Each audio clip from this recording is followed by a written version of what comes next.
Hello friends, तो आज हमारा टॉपिक है theory of comparative differences in cost. तो ये इंटरनेशनल का टॉपिक है जो कि यूजीसी नेट इकोनॉमिक्स का ही टॉपिक है। आज हमारा है डे 2, टारगेट रहेगा हमारा जेआरएफ।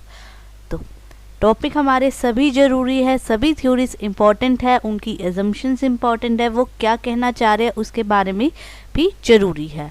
तो किसने क्या थ्योरी दी है वो हमें सारा कुछ पता होना बहुत ज़रूरी है। तो टॉपिक स्टार्ट करने से पहले जो भी मेरे चैनल पे न्यू है प्लीज़ सब्सक्राइब कर लीजिए, बेल आइकन को प्रेस कर लीजिए ताकि आपको लेटेस्ट वीडियो की अपडेट मिल सके। तो स्टार्ट करते हैं हमारा सेकंड डे। तो ये थ्योरी किसने दी थी? ये थ्योरी दी थी डेविड रिकार्डो ने। किसने दी थी? डेविड रिकार्डो ने दी थी। ये कब आई थी थ्योरी? हमारी आई थी 1817 में आई थी। इस थ्योरी में क्या बात कर रहे हैं, जैसे हमने लास्ट थ्योरी करी थी, एडम स्मिथ की थ्योरी करी थी हमने, तो उसमें क्या था, हमने किसकी बात करी थी? एब्सोल्यूट की, एब्सोल्यूट एडवांटेज। अब हम यहाँ पे बात करें कंपैरेटिव एडवांटेज। तो कंपैरेटिव एडवांटेज में क्या है, हमें क्या करना है, हर कंट्री क्या करेगी, स्पेशलाइज करेगी वो प्रोडक्शन में in which it has greater advantage और लीस्ट कंपैरेटिव, जिसमें सबसे कम डिसएडवांटेज होगा ना, वो देखेगी।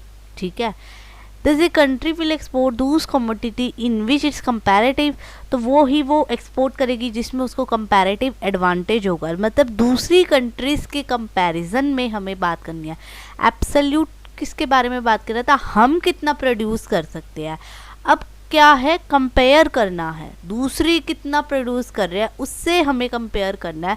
उनकी कॉस्ट सपोज 100 है, हमारी अगर 80 है, तो मतलब वो हमारे लिए एडवांटेज है, तो हमें गेन करना सही रहेगा। अगर सपोज वो नेशन में किसी और कमोडिटी की गुड अच्छे हैं, सस्ते हैं और हमारे में ज़्यादा है, तो वो हम क्या करेंगे, इंपोर्ट करेंगे, तो उसे हम क्या कहेंगे, कंपैरेटिव एडवांटेज। ठीक है, तो वो ही आगे लिखा होगा। तो हम पहले इसकी अजम्पशन कर लेते हैं। इसमें भी हमारे क्या लिए गए हैं, दो ही लिए गए हैं, दो कंट्री है, जैसे इंग्लैंड है, पुर्तगाल है, दो ही कमोडिटी है, वाइन है और क्लोथ है। सिमिलर टेस्ट है, लेबर ओनली फैक्टर है, सप्लाई अनचेंज है, लेबर होमोजेनियस कांस्टेंट रिटर्न है, प्राइस डिटरमाइंड होगा लेबर कॉस्ट से। देन टेक्नोलॉजी हमारी इसके अंदर अनचेंज है, टेक्नोलॉजी चेंज नहीं होगी। ट्रेड होगा वो बाटर सिस्टम के अकॉर्डिंग होगा। फैक्टर इसमें इम्परफेक्टली मोबाइल होंगे। ठीक है, फ्री ट्रेड है, कोई ट्रांसपोर्टेशन कॉस्ट नहीं है, फुल एम्प्लॉयमेंट है और जो एक्सचेंज रेशियो है वो भी सेम रहेगी। ठीक है, अब यहाँ पे बात करते हैं कंपैरेटिव एडवांटेज, जो मेन थ्योरी हमें कहना चाह रही है।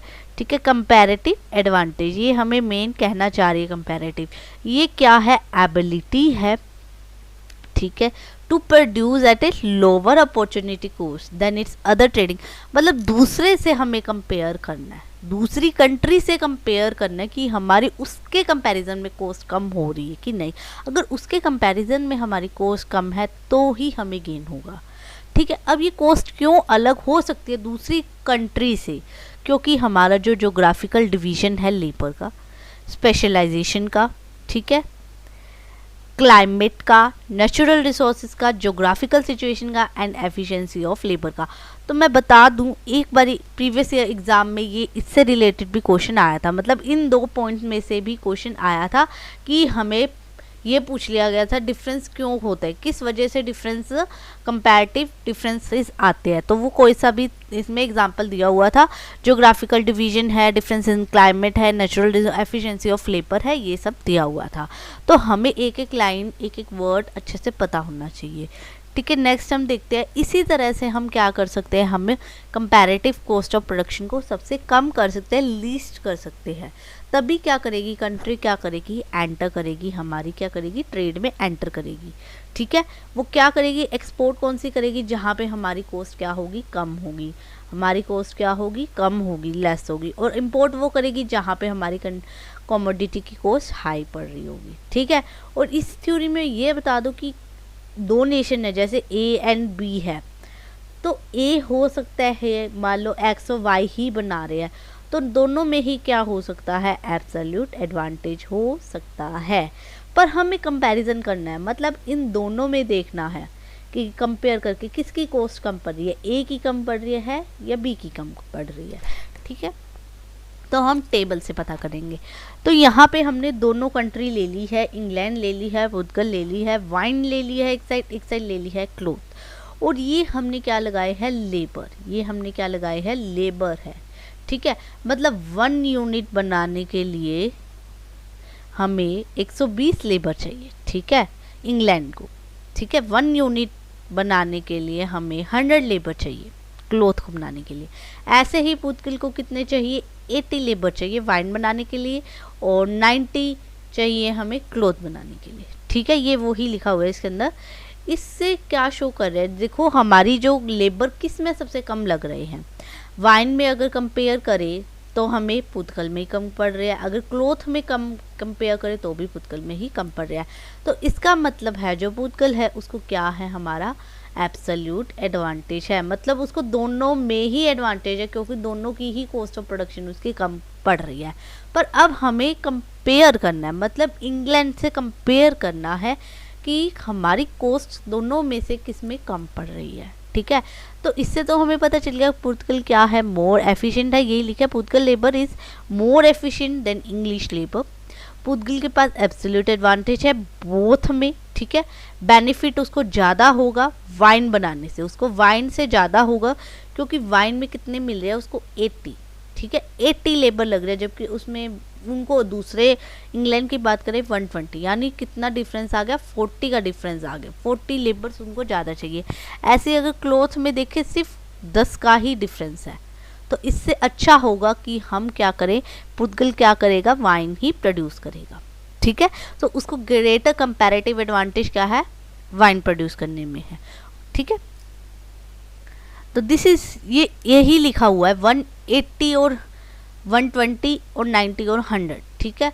तो दूसरी तरफ it is in England interest to specialize. अब इंग्लैंड का देखा जाए, इंग्लैंड को देखा जाए तो वो स्पेशलाइज होगा in production of cloth in which it has least comparative disadvantage, सबसे कम उसको डिसएडवांटेज नहीं होगा क्लॉथ में, ठीक है। This is because the cost of production of cloth in England is less as compare with wine, ठीक है। Thus trade is beneficial for both country, के लिए बेनिफिशियल रहेगा।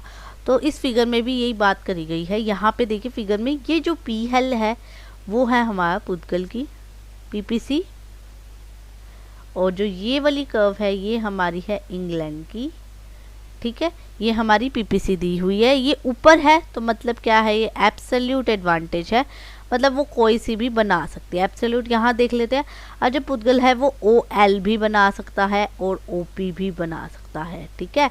पर अब हम इंग्लैंड से कंपेयर करेंगे, इंग्लैंड से कंपेयर करेंगे, मान लो वो OE एक्सचेंज करे या OT, ठीक है। यहाँ पे पढ़ते हैं PL इस PPC और पुर्तगाल EG इंग्लैंड की है, पुर्तगाल इंजॉय कर रहा है, एब्सोल्यूट एडवांटेज है बोथ में, ठीक है। इंग्लैंड का it produce OL of wine, पर यानी पुर्तगाल की बात कर रहे हैं कि जो OL ऑफ वाइन प्रोड्यूस कर रहा है, OP of cloth as against OG कर रहा है, जो इंग्लैंड है वो OG बना रहा है वाइन का एंड OE बना रहा है क्लॉथ का, ठीक है। बट स्लोप अब जो ET है वो क्या रिवील करिए, अब जो ये वाली कर्व है ये हमारी ये वाली कर्व है, सॉरी, तो ये वाली जो हमारी कर्व है ये क्या शो कर रही है, जो पुर्तगाल है वो क्या कर रहा है, इंजॉय कर रहा है comparative advantage in the production of wine, ये वाइन में ज़्यादा कर रहा है, क्यों, अभी आगे क्यों, because if it give up the resources required to produce OE, जो वो OE बनाने के लिए जो वो गिव अप कर रहा है प्रोडक्शन, जो वो छोड़ेगा, मतलब OE में जितने भी लेबर लग रहे थे वो सारे छोड़ के किस में शिफ्ट कर देगा, वाइन में शिफ्ट कर देगा, ठीक है, जो कि क्या है OG के कंपैरिजन में ज़्यादा है, ठीक है। If it give up the resources required to produce OE of cloth it can produce OT of wine which is greater than OG। वो क्या करेगा, OE की जगह क्या बना लेगा, OT बना लेगा, क्योंकि इंग्लैंड तो OG ही बना सकते हैं, जबकि हम कितना बना सकते हैं, OT बना सकते हैं। इसलिए हमारे लिए एडवांटेजियस होगा कि हम OT बना लें, ठीक है। हम बना तो सकते हैं OL, पर हम कितना बनाएंगे, OT बनाएंगे, क्योंकि हमें कंपेयर करना है, क्योंकि हमें एक्सचेंज करना है, इसलिए OE के कंपैरिजन में OT है, ठीक है, क्योंकि वो OG बना सकते हैं और हम OT बना सकते हैं, ठीक है। तो दूसरी तरफ इंग्लैंड है least comparative disadvantage in production of ओई ऑफ क्लोथ, दस पुर्तगाल विल एक्सपोर्ट। अब ये कहता है पुर्तगाल तो एक्सपोर्ट कर देगा ओटी ऑफ वाइन, क्या करेगा, ओटी वाइन करेगा, यहाँ पे लिखे ओटी of wine to England in exchange of ओई ऑफ क्लोथ। ठीक है, यहाँ पे देख लेते हैं, यानी ये इसके बदले में ये एक्सचेंज कर लेगा और ये वाला, ठीक है, इन दोनों का एक्सचेंज कर लेगा। ठीक है, तो ये हमारी हो गई कंपैरेटिव एडवांटेज थ्योरी, यानी comparative differences in cost theory. ठीक है, तो ये रिकार्डो की थ्योरी है, इसका ईयर याद रखना, 1817 में आई थी। ये क्या बात कर रहे हैं, कंपेयर कर रहे हैं दूसरे। वैसे आपको थ्योरी के अंदर डिटेल में जाने की ज़रूरत नहीं है, बहुत सारी थ्योरीज है। इसका मेन जो है ना, ये टेबल याद रखने वाला है। ठीक है, हमने किसको कंपेयर करना है वो याद में रखना है कि हमें दोनों कंट्रीज़ के कंपेयर करके देखना है कि किसको कम कॉस्ट लग रही है। ठीक है, तो इसी के साथ हमारी वीडियो ख़त्म होती है। वीडियो अच्छा लगे तो लाइक एंड सब्सक्राइब जरूर करें। Thank you.